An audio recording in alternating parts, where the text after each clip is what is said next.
So I'm Melissa Gladden. I own Eco Group of the Carolinas is our parent company. And then we have two businesses off of that, and it's Solar Suds of Swannanoa and Eco Clean of Asheville. So Eco Clean of Asheville, Solar Suds is here because of Eco Clean of Asheville. I started off cleaning, it's been 14 years now. My background has been in bars and restaurants and hospitality my entire life. So this was a natural progression. It was just something that it just made sense to do.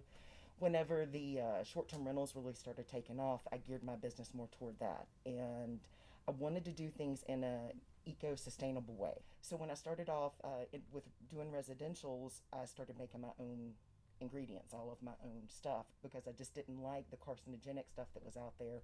I felt bad whenever I was having to use those at work, whenever I was working in the bars and restaurants.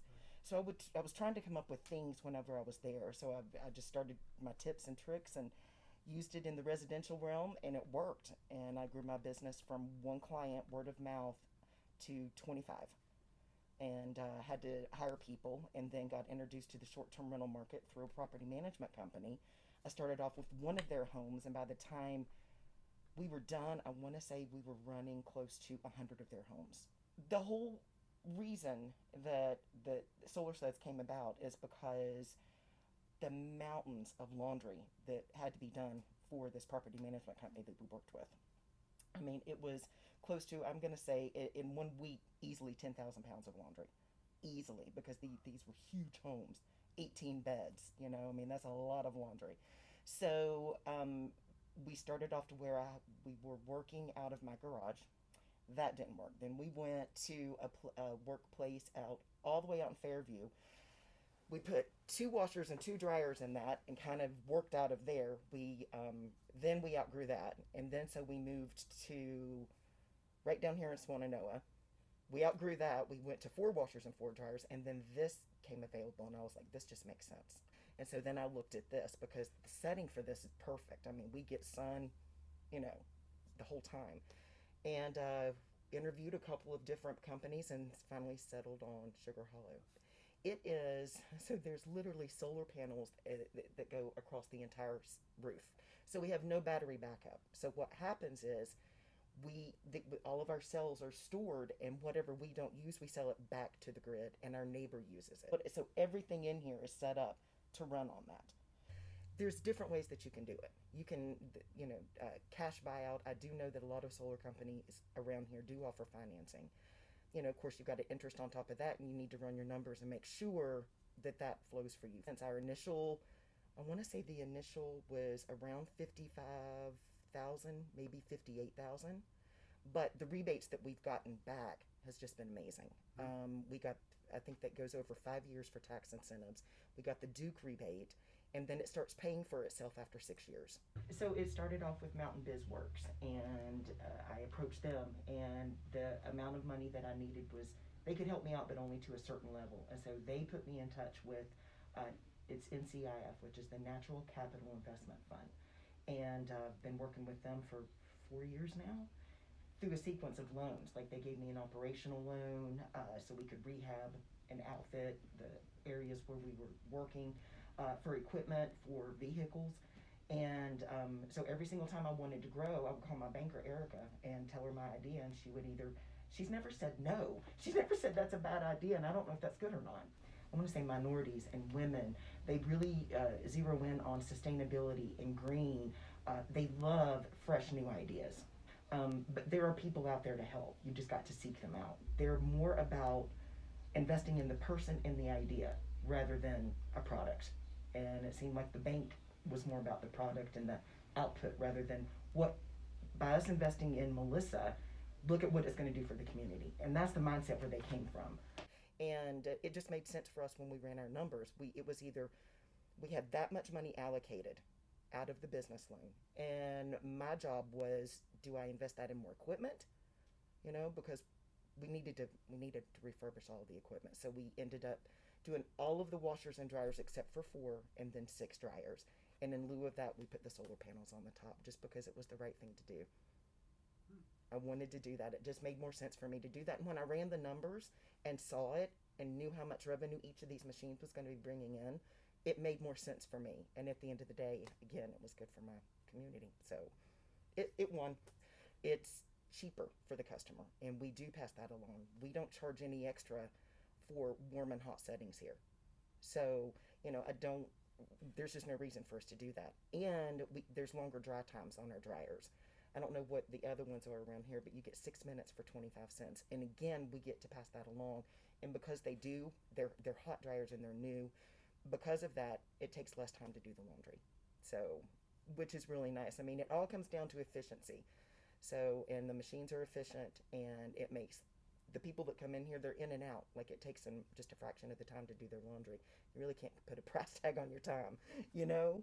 And so for the people that can't make it all the way out here, because that is another issue that we've got, we invested in vans. So we offer delivery. And I'm trying to set up intentional logistic routes to be able to make the most out of that, so I'm not running all over the place. If we don't do it intentionally and keep routes, it doesn't make any sense to do it. But by me offering the pickup and delivery and zoning in on the short-term rental market, that just makes their people more efficient. That just makes their cleaners more efficient. Takes it out of having to do it in the home. It just made sense all the way around, and it allows us to bring the sustainability to people that don't live in the area. We're trying to make it affordable for people that can't drive all the way out here, and we pass that along to our customer. It's not more expensive, it's less. The ones that are the cleanest and greenest, that's what I always look for.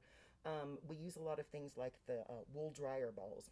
I'm not sure where they're at right now, but that helps in lieu of using dryer sheets, and it also speeds up the time and the efficiency of the machine and the clothes, which is really good. Well, 360. I love it because it's concentrated, which is wonderful. It's hypoallergenic, so you get so many gallons out of the concentrate. So you're not buying, the small little things. We use vinegar as one of our secret ingredients whenever we run our stuff through the wash. So you don't have to have a lot of products. Just find the one that works for you, and that's what I've done. And it's at the right price point. So that's what I use on everything. We do have people that will ask specifically for gain and the other things like that. I never want to turn away a customer, but I certainly try to sway them. Like, why don't you try it our way first? But, a lot of people are all about the smell. And just because it doesn't smell, they think that it's not clean. So it's educating people as well. So it's kind of a fine line. And we use a lot of Odoban, which is a eucalyptus scent. And all of them are green, certified by the EPA. I just like using them. And I feel good about using them because we are growing. We're just coming out of this tough thing with the property management company we were with. We stopped doing business with them right before COVID. So we were going through some growing, and then COVID hit, and so everything has just been like, as everybody, you're stunned, you shake it off, and you get back up. So we're slowly moving forward from that. But it's also given us, time to stop and reflect, and everybody is calm. There was no short-term rentals for a long time. It gave us some time to breathe, and really get a game plan together. So now we feel like we're doing that, industry's open back up, and we're just trying to grow intentionally. I don't want to grow too fast because that's just disaster. It really is. Again, I know I've said research a lot, but research and what makes your heart happy, you know? Within your business plan, what are you using the most of that you can green up, and only you know that as a business owner, only you know what that is. But for me, because I had so much laundry, I knew I need to do it more efficiently and more effectively, and the sustainability came along with that. That was my big problem that I needed to solve. So I would say look at your problems, or I don't want to say problems, look at your potential solutions. There you go. It's not a problem. Look at your situation and then make an investment from that way, because it doesn't just have to be solar. I mean, sustainability can mean 1,000 different things to 1,000 different people, and everyone is industry specific. But you can find something, even if it's something small. You don't have to, just like with me, I got the solar panels, but I don't have the battery backup yet. Doesn't mean that I'm not making it work right now, and I'm getting the benefits of it. We've even got an app that tells you how many trees we've planted, like equivalent to. And since we've flipped the switch, I think we're at 420 trees. And that to me, I just love that. That just makes me feel, I wish I had one of those little boards up there like McDonald's used to have, like over 50 billion served, over 420 trees saved. That would be ideal, but that's what we're looking at.